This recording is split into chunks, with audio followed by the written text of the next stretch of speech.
Manusia itu mulai Nabi Adam sampai sekarang itu kan punya roh, dan roh itu tidak makhluk. Dia roh itu tidak makhluk. Ketika roh itu diletakkan di jasad, dia itu tersiksa. Karena ketika dia ke jasad fisik, namanya mengalami keterpisahan dengan yang abadi. Dia ini ning jasad fisik tersiksa. Karena dia harus di alam yang kasat mata, alam mulki.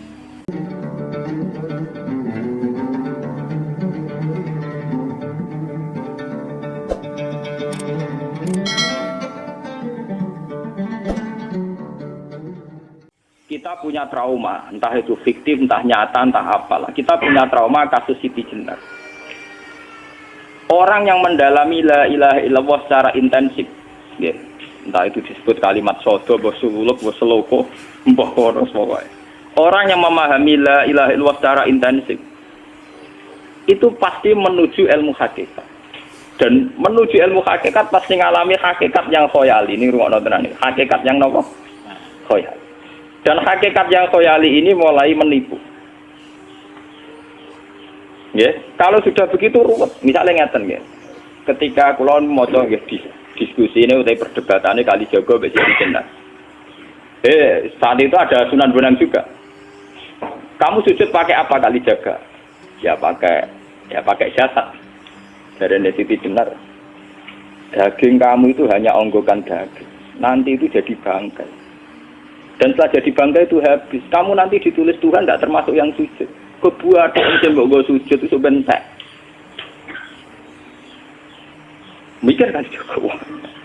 Rugi ke sujud mbek bathuk mbek tangan. Jasatem sampean ku entek.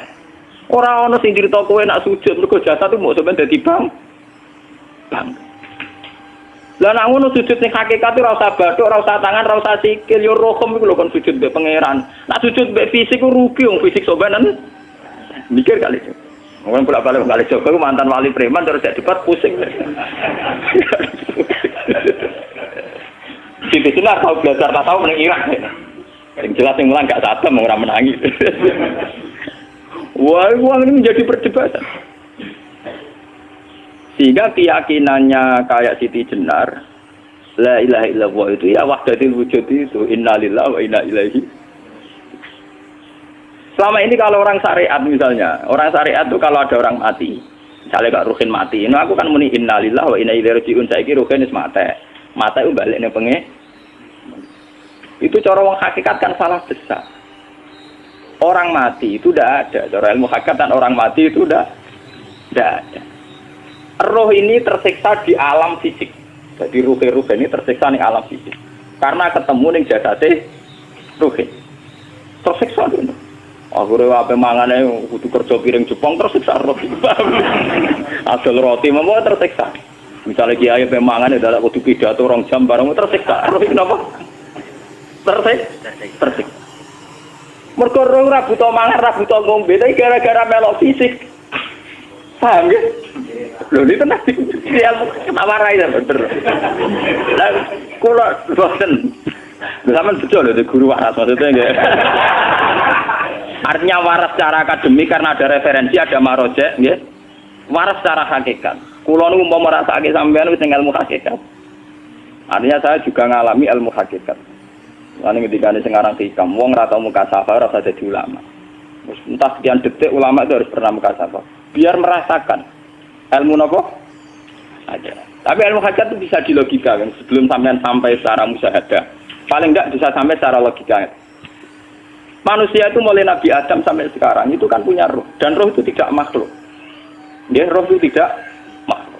Ketika roh itu diletakkan di jasad, dia itu tersiksa. Karena ketika dia ke jasad fisik, namanya mengalami keterpisahan dengan yang abadi. Dia ini ning jasad fisik tersiksa. Karena dia harus di alam yang kasat mata, alam mulki. Tersiksa. Ketika dia tersiksa, melok ruhin, akhirnya dia mangane kangelan, akhirnya lesu mangan. Padahal roh gak butuh mangan, perlu dicatat roh gak butuh. Ya ora butuh gunung kidul barang kan ora butuh rapi. Paham kan? Ya ora butuh putus cinta, ora butuh pegatan, ora butuh macam-macam. Paham? Tapi karena dia nempel jasad sing butuh mangan, butuh rabi, butuh wedoan macam-macam. Akhirnya roh tersiksa. Suatu saat kalau roh ini dalam bahasa manusia mati, ini dalam bahasa manusia mati. Ini hakikatnya roh itu tidak mati, dia kembali ke habitatnya. Ini disebut innalillah. Kita ini dari awal ya dengan Allah, Wa inna ilaihi juga kemudian nanti kita pasti kembali ke Allah. Dan itu diyakini betul oleh orang wahdatul wujud. Jadi kalau roh mati itu ya tidak ada mati. Terus sekarang itu kembali karena sudah lama mengalami keterpisahan mergo melok fisik-fisik dari ono kerja dasinan, ono nggo proposal lan ruwet to roh ku melok. Paham itu? Kita di roh ku napa melok ruwet.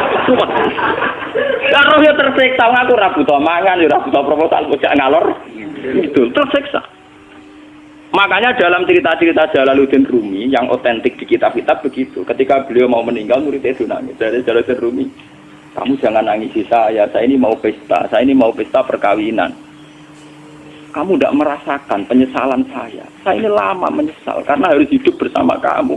Terus saya ini tersiksa karena ngalami alam yang rusak, yang fana. Alam yang fana.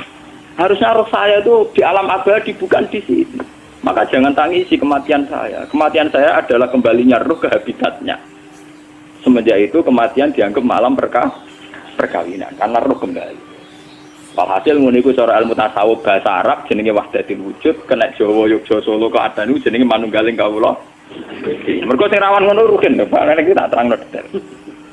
Dadi bathuk mesti iki buku sujud kan niku sampeyan ilang. Dadi seksine ora ono cara teorine sinten Siti. Rugi kowe. Jadi ya kentur. Tak kali coba mantan preman jak debat terus kowe ora ngono mbok terus tak pateni kowe. Lah debat ini biar iso. Premane kumat. Ya ta preman jak debat ilmi.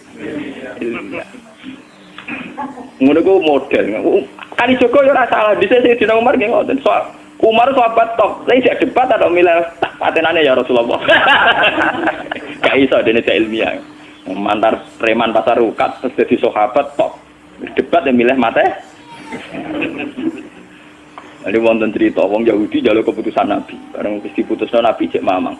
Ndak tenang keputusane ngono dalam sengketa duniawi. Bariku takok ya Ali. Ya Ali, aku mau sowan ning Nabi Muhammad. Dikai keputusan tapi mamang cara kowe pilih. Sampai Ali dikai keputusan persis kanjeng Nabi. Cek mamang meneh takok Umar. Takok Umar aku mau sing Muhammad, sing Ali dikai keputusan kok mamang, Mar. Cara kowe piye? Urusan dunya. Enteni itu. Entah dia melepuh buat apa? Uang diputus Nabi ora marah. Buat mati. Awe. Mereka mantan apa? Cara mantan intelektual atau intelektual kan ya wajar nggak uji kok percaya Nabi. Kan bareng cara Ali ya gak percaya wis kandhani. Ora mesti cara Ali kan. Lah ora apa patene. Ya wajar wong Yahudi kok percaya Nabi, nek percaya ora situ Yahudi Muslim. Lah Ali situ Gus Dur. Are Gus Dur beda piye tenang. Ali nyen ngoten watake ngoten. Nasibe padha.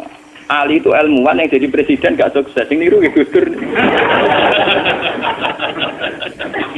Mergo ning dinggo nek wong pinter mimpin ra sukses. Wong pinter gampang maklumi. Lah misalnya kita jadi kiai wong pinter. Pak Yai santri ini pacaran. Maksud jangan ana sing wedok. Wae ruwet. Terus malah dalil dinalina subuh syahwat minan. Piye padha ketemu pelaturan. Paham ya? Ruwet ta? Mulane aja geman, iki kiai pinter teman-teman aja geman. Sing biasa wae ana syariate sithik-sithik. Sing gamane ana santri pacaran tersinggung, ana santri nakal tersinggung, sing ana rasane lha donya ana napa? Jadi nak guru kula nu urusan ilmu semi hakikat. Mulane mon nggih. Sehingga kayak Siti Jenar, cara pandang Siti Jenar itu masuk betul ning gone pemikiran para santrinya. Kados Ki Ageng Pengging siapa masuk betul karena masuk akal. Cara mereka napa? Betapa tidak ada artinya fisik ini. Nah, kalau semua fisik ini tidak ada artinya, kemudian yang ada artinya itu roh, perjalanan apa? Perjalanan roh, sehingga diartikan inna lillah wa inna ilaihi raji'un. Inna sholati wa nusuki wa mahyaya wa mamatiku lillah. Lah kemudian sekarang sampean tak tanya misalnya ini latihan ilmu hakikat. Wa mahyaya lan penguripan ingsun. Kalau ingsun artinya fisik atau jasad, itu keliru besar karena jasad tidak pernah hidup. Yang hidup itu roh. Paham ya? Sekarang artinya wama mati itu apa? Kematian ingsun. Kalau roh itu tidak pernah mati, berarti kematian roh adalah keterpisahan dengan yang agung atau yang abadi. Dan semuanya itu lillahi rabbil alamin. Sehingga mereka mengatakan kematian itu satu pesta. Mulane kados Bilal ditakoki, ya Bilal, ketika murid-muridnya nangis bergape mati, Bilal ge seneng ae. Badan nalqal ahibbah Muhammad dan wa hisbah. Ya anak mati malah seneng tuh ketemu kekasihku. Sebab itu kematian tidak pernah jadi problem bagi mereka sing soleh, sing menembus ilmu hakikat. Paham?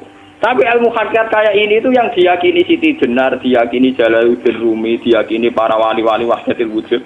Dulu Syekh Husain Sinten Al-Halal. Itu kemudian melahirkan prahara syariat. Prahara apa? Syariat. Sebab itu Wali Songo, oke Siti Jenar benar dalam filosofinya, tapi harus dibunuh karena menjadi prahara syariat.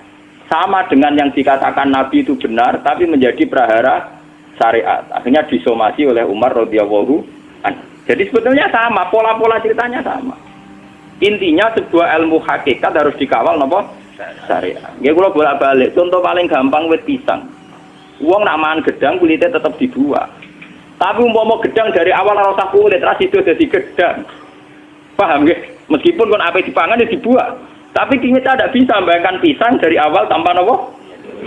Mbah kekeringan, mbah bosok, mbah ora sido dadi napa? Pisang. Terus pentingnya syariat lagi begini, mulane penting ngaji wali-wali syariat sing pinter kados Sunan Kudus, kados Sunan Bonang. Andai kan tidak ada syariat itu dunia pun mesti rusak.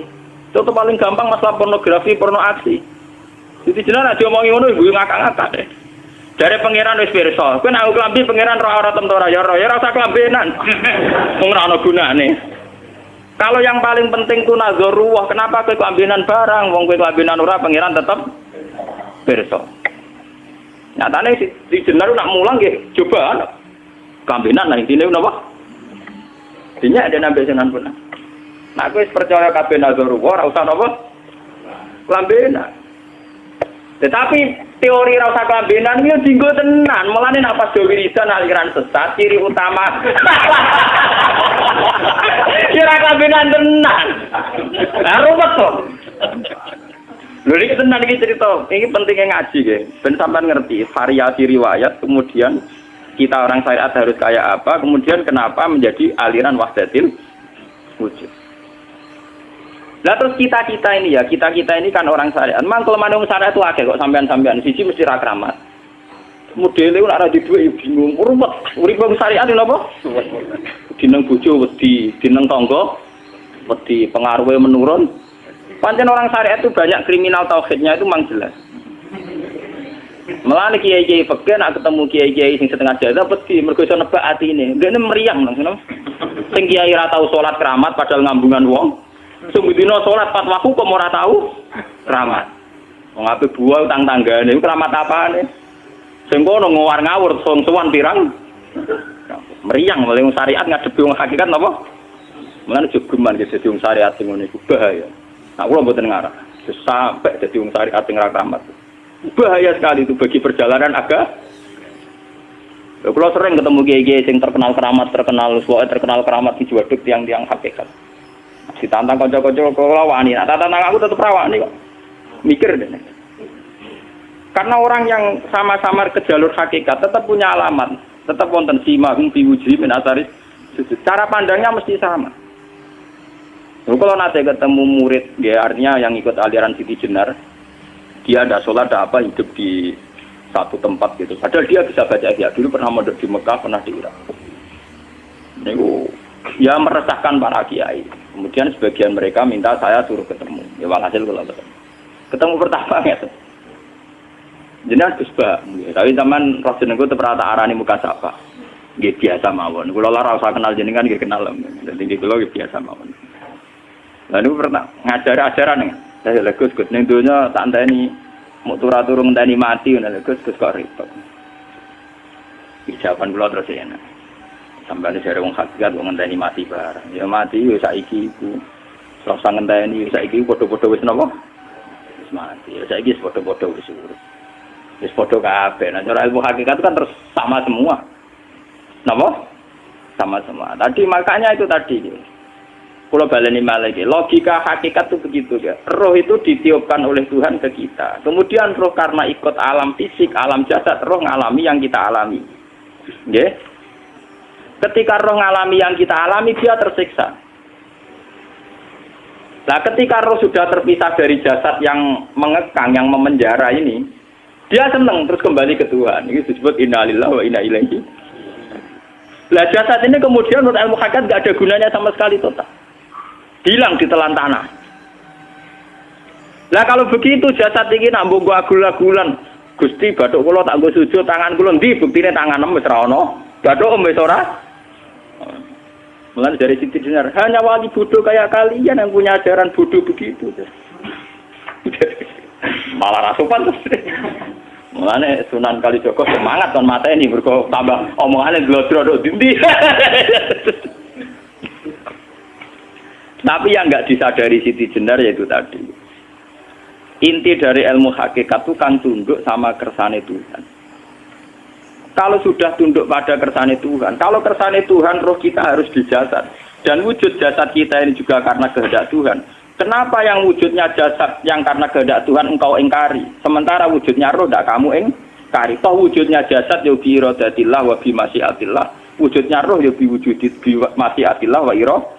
Harusnya fungsi jasad juga harus kamu akui toh Siti Jenar. Wong sekarang kita punya jasad ya bukan karena kita, karena kehendak Allah. Kenapa kamu ingkari? Berarti kamu ingkari kehendak meneng Siti Jenar.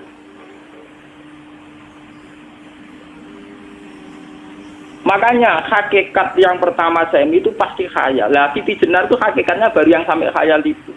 Sehingga dia tersesat. Sebetulnya kalau sudah hakikat beneran itu tidak perlu khayal begitu. Artinya perlu khayal jasad kita sing senajan ora ana gunane ini. Tetap ya wae wujudnya karena kehendak Allah. Juga kita harus terima.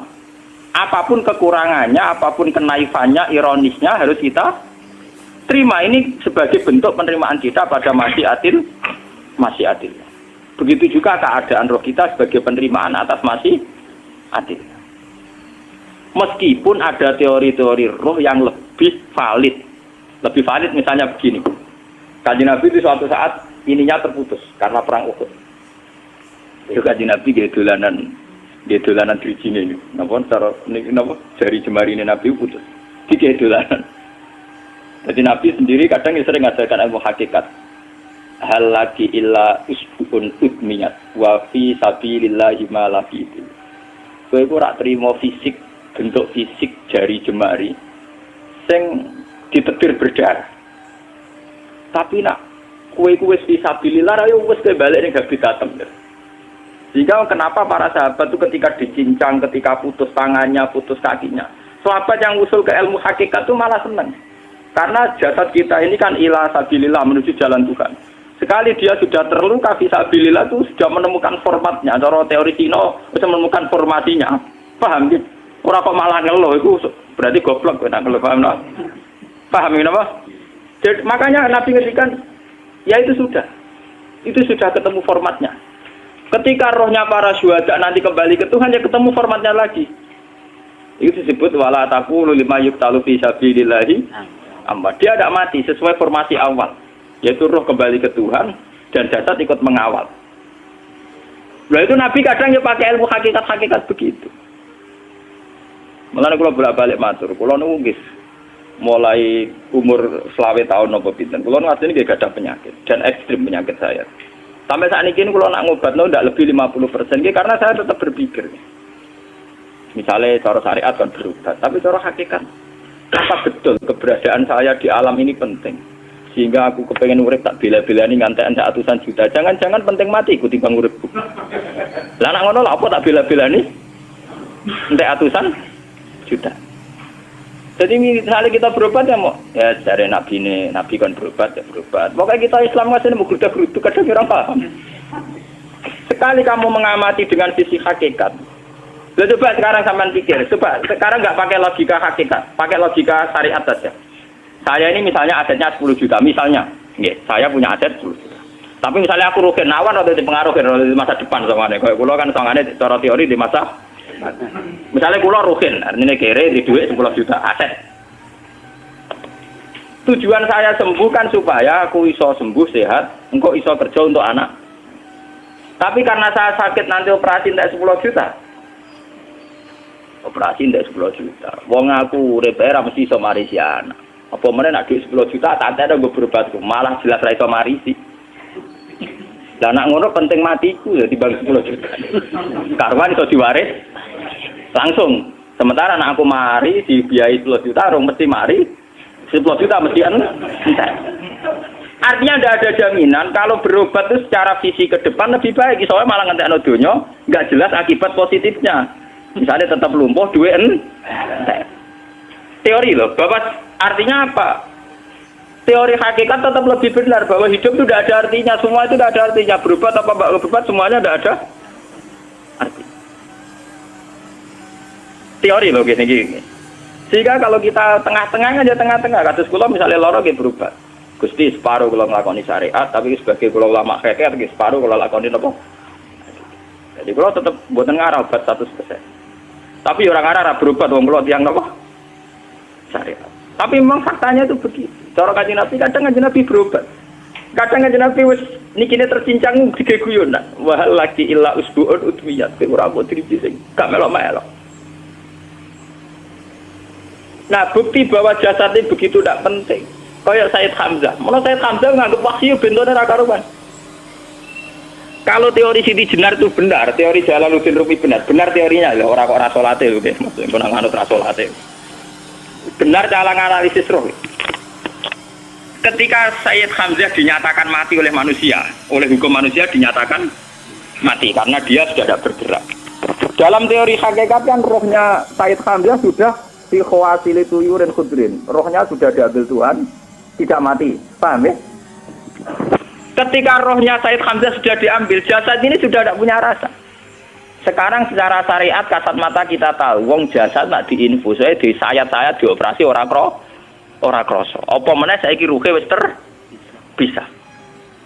Lah ya jasad itu cek gampange, dioperasi dibius saja terus tidak kerasa. Apalagi rohnya sudah diambil. Lah saiki bayangkan, ketika Sayyid Hamzah itu sudah di atas, niku kira-kira delok wahsi ra wong bentuk. Lho wong kok baca igabus. Ketika jasad benar-benar tidak penting, kemudian jasadnya Sayyid Hamzah kan dicincang oleh wahsi. Ketika rohnya sudah diambil kan Hamzah tidak merasakan. Berarti Sayyid Hamzah guyu-guyu wahsi. Wahsi cek bentuk nih gabus dicincang. Paham ya? Lho niki tenan. Artinya ketika pandangan manusia iba kepada Sayyid Hamzah karena dicincang, dimutilasi oleh wahsi.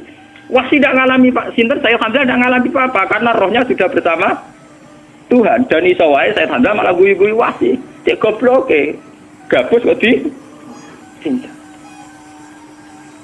Lah nak ngono rak mirip, makanya dalam hal ini itu dalam teori roh itu sebetulnya Siti Jenar tidak sesat dalam teori roh. Tapi jangan katakan itu penemuannya Siti Jenar. Siti Jenar itu terlambat. Sebelum itu ada Husain Al-Khallas, sebelum itu ada Jalaluddin Rumi, sebelum itu juga ada sahabat, ada nabi. Cuma cara aplikasinya Siti Jenar melenceng. Jadi jangan katakan kok tak kampus-kampus, itu pendapat Siti Jenar itu malah goblok meneng. Siti Jenar itu sanut, paham nggih maksud apa? Wis anut. Nah, teori yang sama terjadi pada Yesus Kristus. Ketika Yesus misalnya secara lahir dicincang, dimutilasi, diapakan oleh orang Yahudi, sebetulnya rohnya dia sudah bersama Tuhan, kembali ke Tuhan Bapa, nah cara Kristen. Nah cara Islam ya balik ning pangeran. Andaikan itu iya, itu ya ada masalah karena hakikatnya dia tidak dicincang, tidak dibunuh. Andaikan iya lah, tentu menurut Islam yang dibunuh Yudas atau siapa itu yang masuk bialah. Tapi sama sebetulnya teorinya sama. Kalaupun iya ada masalah. Oke, kalau misalnya Nabi Isa karena ada kontroversi menyangkut dia atau Yudas. Sekarang yang Zakaria dan ya Zakaria Yahya itu dicincang betul oleh orang Yahudi, matinya dimutilasi. Tapi dia tidak apa-apa. Karena ketika beliau dicincang, rohnya sudah diambil. Ini rumah tenan kan, bener untuk kendel mati paham kan ya. Jadi maksudnya ini kalau ajari, nak mati itu tidak problem. Ini kalau urip mati loh. Nah ini bersamaan paham ya. Kaitan la ilaha illallah ini nanti semuanya sama kaitan sama apa? La ilaha illallah. Ini nanti ujungnya sama dengan la ilaha illallah. Begitu juga seterusnya. Misalnya Yahya kalian sinten? Zakaria. Ketika Tuhan ditanya, jadi tenggene alam malakut pangeran ditakok, ya Allah, Yahya dan Zakaria itu kan hamba pilihan engkau. Ketika dicincang kok jenengan biarkan. Endi Yahya Zakaria dicincang? Aku iku ora goblok dari pangeran. Sedurunge dekne dicincang jasate ruhe tak jupuk. Dadi dekne ora krasa blas. Begitu juga yang tafsir-tafsir, sama lihat wa Maryam. Sayyidah Maryam yang istrinya Fir'aun. Itu kan dia iman sama Nabi Musa Asiyah, ya Asiyah imro'ati napa? Fir'aun. Asiyah imro'ati Fir'aun, ya. Itu kan dihukum oleh Fir'aun. Ketika mau ditumpahi napa? Batu besar. Iku Allah ketika di pangeran, ya malaikal mauti, cepat ambil rohnya sebelum dihunjami batu besar. Terus rohnya diambil. Sebab itu dalam hukum Tuhan, Tuhan itu tidak merasa bahwa Tuhan membiarkan Asiyah, membiarkan Hamzah, membiarkan Yahya, membiarkan Zakaria. Dalam hukum Tuhan semua orang ini roh-roh terhormat. Akhirnya nak anggo teori iki sing nyincang malah goblok, wong gabus goblok cincang ngono. Nak anggo teori iki malah berbalik, sing goblok sing nyincang. Paham? Yo ora kok sesuai sampean kiaskan saja. Wong dibius wae disayat-sayat gak krasa. Kaya apa nak ruhe bener-bener wis tercabut terpisah. Rasane ning ndi? Iku sing disebut wala taqulu limayuk talu fi sabilillah napa? Lah kemudian roh ini kemana? Nah, roh itu sudah menyatu dengan kalimat tauhid. Mesti roh itu bersaksi la ilaha illallah. Itu sing disebut ning alam roh ketika Allah tanya alastu bi rabbikum mesti qalu bala. Mesti mereka jawabnya apa? Bala. Karena alam roh tentu lebih mudah bersaksi akan keberhadiran dan keeksistensi Tuhan Allah Subhanahu wa taala. Paham ya niki sampean penting. Nah, ketika kalimat tauhid sudah menyatu kayak begini, itu mesti kalimat tauhid sing mesti langsung untuk swarga. Itu dimaksud Nabi mustaiqinan biha qalbu mukhlishon biha qalbu. Ati itu qalbu kan nggak bisa kamu artikan jantung atau liver kayak teori modern sekarang. Misalnya qalbun itu apa? Jadi kiai qalbun itu jantung. Nak ngono beda mek liver. Lah nek liver apa kabidun niku akal-akalan aja padha ora paham. Bahasa kolbun, fikrun, aklun itu sesuatu yang misteri. Roh ini kemudian dengan kalimat tauhid sudah menyatu disebut mukhlishon biha kolbu. Ada tingkat kemurnian hubungan roh dengan kalimat tauhid. Lah kalau begitu pasti dakhalal jannah. Karena tidak mungkin kalimat tauhid kok dineraka. Lah ini mau masalah-masalah hakikat. Wong sing gak tahu petualangan hakikat, momene sing sering bingung bakas duit, bayar kredit, utang jatuh tempo. Ora usah melok mikir, utek wis entek go mikir duit.